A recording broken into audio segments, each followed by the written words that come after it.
প্রতাপ ঘোষ শিক্ষকতা করতেন পশ্চিম মেদিনীপুরের চন্দ্রকোনার ভৈরবপুর রামগতি হাই স্কুলে। শুক্রবার সকালে বাড়িতে উদ্ধার হয় তাঁর ঝুলন্ত দেহ, পাওয়া যায় সুইসাইড নোট। কেন আত্মঘাতী হলেন ওই শিক্ষক? পরিবারের দাবি, মিথ্যে মামলায় ফাঁসানোর হুমকি দেওয়া হচ্ছিল বলে সুইসাইড নোটে অভিযোগ করেছেন তিনি। মানসিক চাপ না নিতে পারাতেই এই আত্মহত্যা।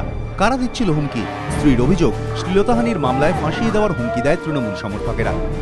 আটতলা পার্টি বসতে ঘুরে এসেছিল, দিয়ে বলছে আমাকে পার্টি শুয়েছে, ভাতটা সাথে ঘুমোতে পারেনি।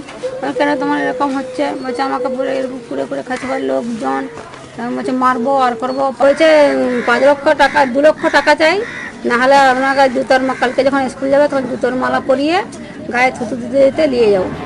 স্থানীয়রা জানিয়েছেন, ছাত্রদের খুব প্রিয় ছিলেন প্রতাপ ঘোষ। প্রিয় শিক্ষকের মৃত্যুতে দোষীদের কড়া শাস্তির দাবি করেছে ছাত্রছাত্রীরা।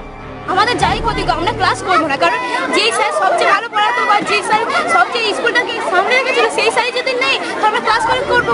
যদিও সব অভিযোগই অস্বীকার করেছে অভিযুক্তরা।